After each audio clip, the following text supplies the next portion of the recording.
Judulnya Computer Evolution and Performance. Saya kelompok 2, nama kelompok Selvani Fajar dan Tiansyah Marullah Ahmad Prayoga saya sendiri.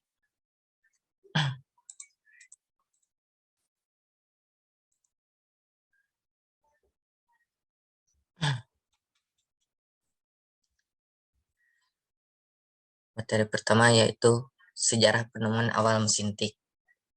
Ide mesin tik pertama kali dicetuskan oleh beberapa orang sebelum akhirnya disempurnakan pada tahun 1557.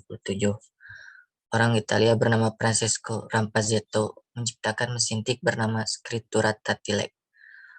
Pada tahun 1714, Henry Mill mematenkan temuan mesin tiknya di Inggris. Di tahun 1808, penemu dari Italia bernama Pellegrino Turi menemukan kertas karbon yang digunakan sebagai kertas standar mesin tik pada zaman itu. Lalu, pada tahun 1829, William Austin Bird mematenkan mesin dinamakan tipographer yang dianggap sebagai mesin tik pertama. Lalu versi yang disempurnakan, Christopher Latham Stolz menciptakan mesin tik pertama pada tahun 1868, dibantu oleh Soule dan Glieden. Mesin tik ini diproduksi secara massal mulai 1873 oleh perusahaan Remington Arms. Cara kerjanya dengan memasukkan kertas di gulungan bernama platen. Di masa awal penemuannya, mesin tik berbentuk besar dan berat seperti ini. Model mesin tik elektrik adalah ide dari Thomas Alva Edison pada tahun 1870. Mesin ciptaannya memasukkan huruf pada sebuah pita.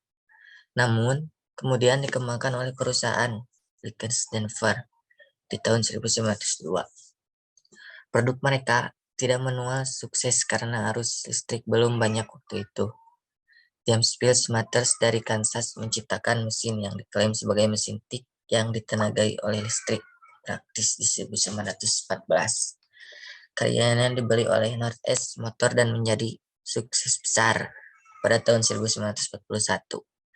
IBM mengumumkan model elektromatik 04 yang memperkenalkan konsep keyboard dengan jarak yang proporsional. Akhir sebuah era.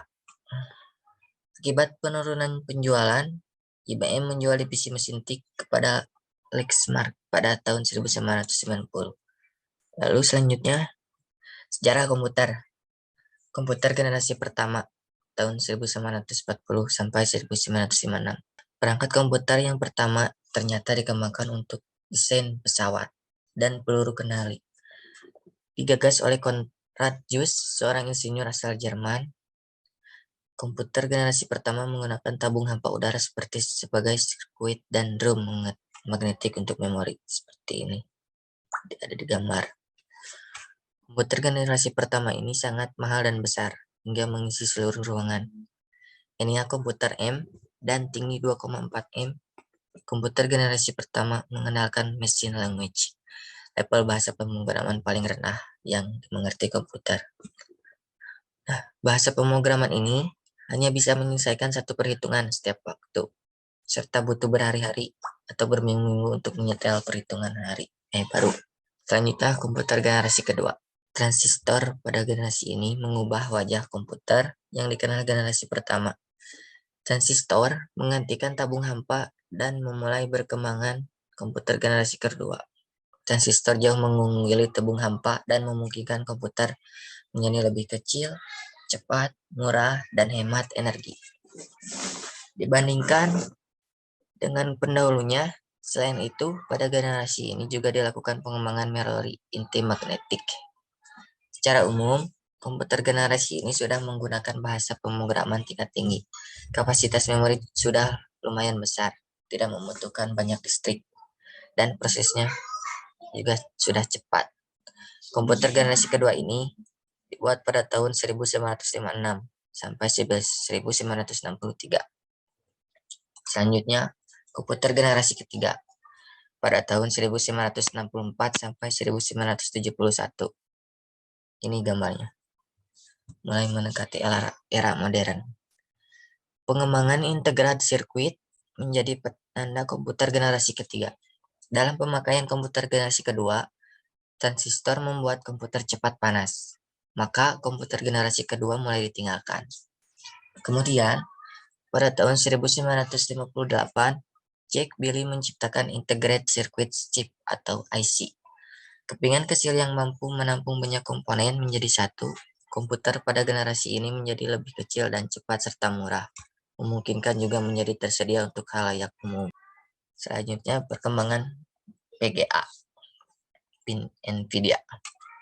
Sejarah pengembangan PGA NVIDIA dari masa ke masa 5 April tahun 1993 oleh Jen Sun Huan, Chris Almalaksowski, dan Curtis Prim. Dan mereka mendirikan sebuah perusahaan yang bernama NVI dengan hanya bermodalkan $40 USD. Dan mereka juga mendapatkan kucuran dana dari Secure Capital sekitar 20 juta USD. Dan mengubah nama perusahaan menjadi NVIDIA, yang menurut bahasa lain Latin artinya itu IRI. FIFA 128 Agustus 1997, yang merupakan lini GPU kedua dari NVIDIA dengan kode NV3 yang bersaing langsung dengan Voodoo 3D FX dengan harga 199 USD yang terjual dengan 1 juta unit terjual hanya dengan 4 bulan dari hari rilisnya.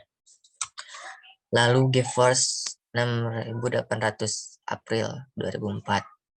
VGA ini disebut dengan Speed Demon karena memiliki speed yang tinggi dari X800 XT dari AMD yang memiliki shader yang lebih banyak.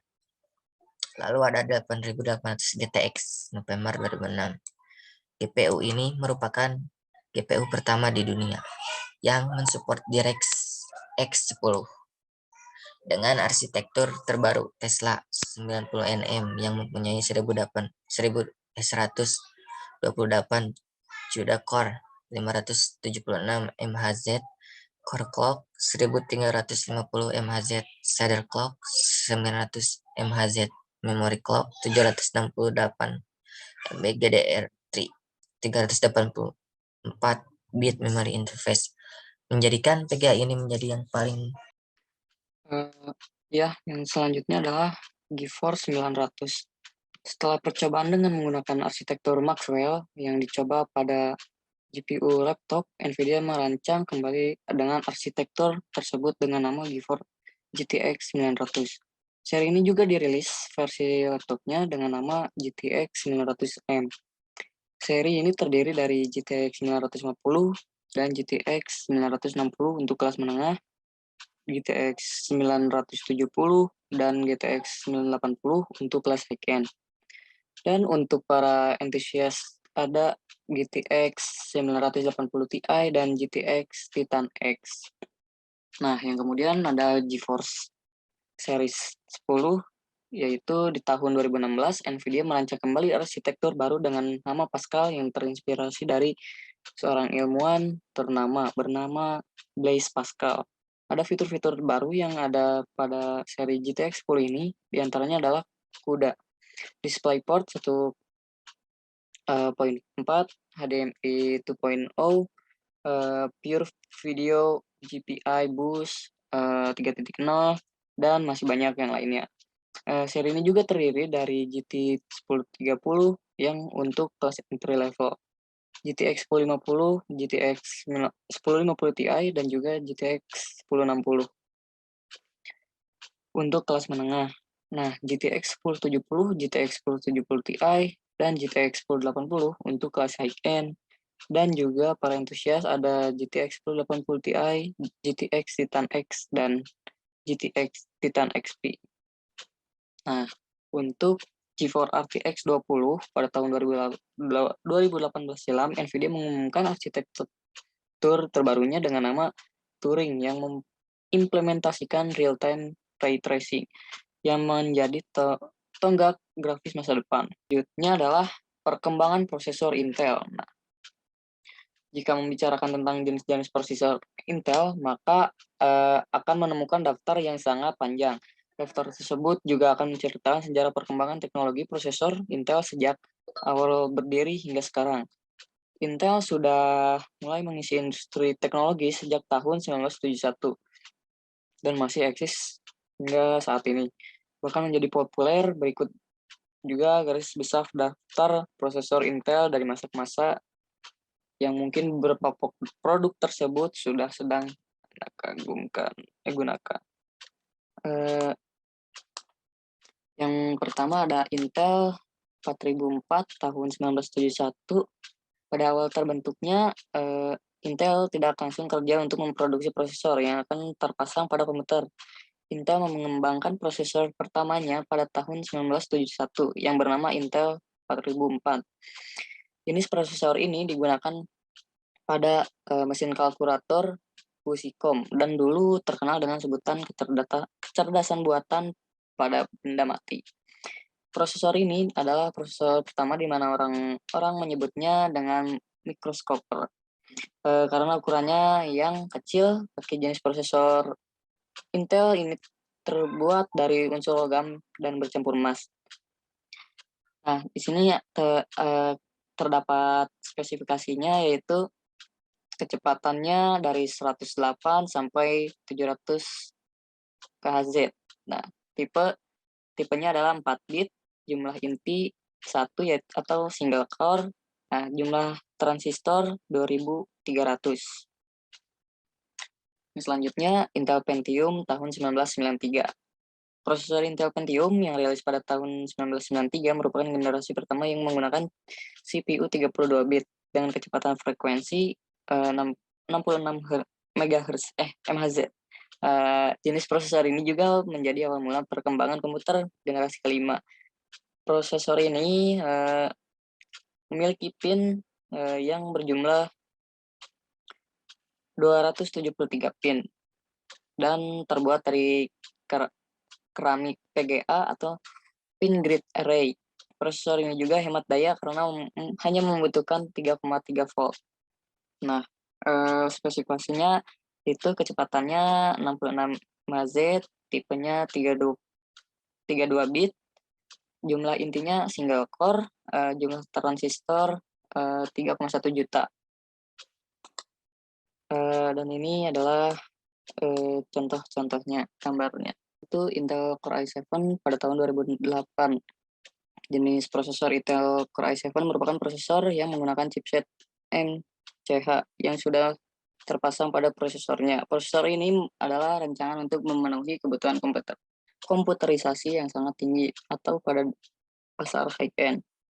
Spesifikasinya yaitu kecepatannya 2,6 sampai 3,2 GHz. Tipe yaitu 32 bit dan 64 bit. Jumlah inti 4 sampai 10 core. Jumlah transistor yaitu 731 juta. Kemudian ada Intel Core i5 tahun 2009. Jenis prosesor ini menggunakan CPU 32 bit dan 64 bit. Tergantung pada varian yang dibeli. Kelebihan dari prosesor Intel Core i5 adalah adanya fungsi not bridge yang tertanam pada inti prosesor. Jenis prosesor ini sudah berada dalam kelas menengah dari varian Intel. Selanjutnya yaitu Intel Core i3 pada tahun 2010. Jenis prosesor ini rilis untuk melengkapi varian prosesor Intel Core. Prosesor Intel Core i3 memiliki kecepatan proses yang lebih kecil dibandingkan seri ini dengan prosesor sebelumnya, yaitu Core i7 dan Core i5. Hal ini karena prosesor tersebut memang untuk digunakan pada tingkat dasar atau menengah, maka memiliki kecepatan yaitu 2,93 sampai 3,07 GHz. Tipenya yaitu 32 bit dan 64 bit. Jumlah inti yaitu 2 core, jumlah transistor 382 juta. Yang selanjutnya yaitu Intel Core i9 pada tahun 2017. Intel Core i9 merupakan jenis prosesor baru yang memiliki kemampuan jauh di atas Intel Core i7. Prosesor ini mendapat peningkatan yang sangat pesat, mulai dari jumlah inti dan transistor. Jika heran prosesor ini menjadi prosesor Intel dengan kinerja terbaik yang ada saat ini. Spesifikasinya memiliki kecepatan yaitu 2 sampai 3,3 GHz. Tipenya yaitu 32 bit dan 64 bit. Jumlah inti yaitu 10 sampai 18 core dan jumlah transistornya mencapai 30 miliar. Dan ini adalah gambar dari prosesor Intel Core i3 dan juga Intel Core i9. Nya yaitu sejarah perkembangan OS Windows. Nah, sejarah Windows dimulai dari The Seal for DOS 6 buatan Microsoft dan inginnya Microsoft bersaing terhadap larisnya penjualan Apple Macintosh yang menggunakan GUI. Microsoft menciptakan Windows 1.0. Nama ini berasal dari kelatahan karyawan Microsoft yang menyebut nama aplikasi tersebut sebagai program Windows atau jendela. Pertama yaitu Windows versi 2 adalah versi Windows pertama yang bisa diinstal program. Satu-satunya program yang bisa ditambahkan adalah Microsoft Word versi 1.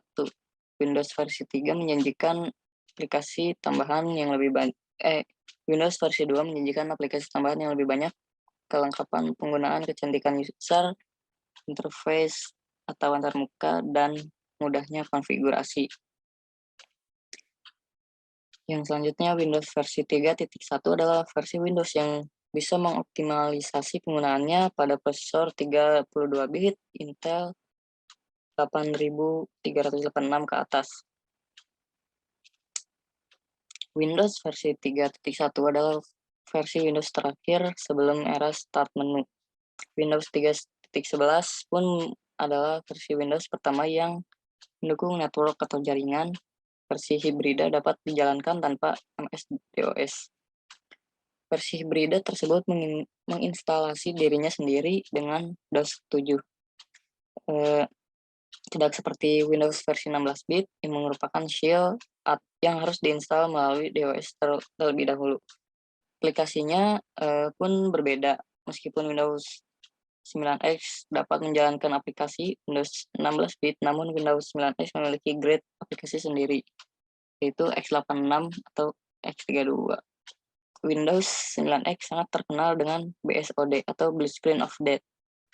Nah, pada perkembangannya, Windows pertama kali diluncurkan pada tahun 1986 yang kemudian mengalami perkembangan dari tahun ke tahun hingga kini Windows 10.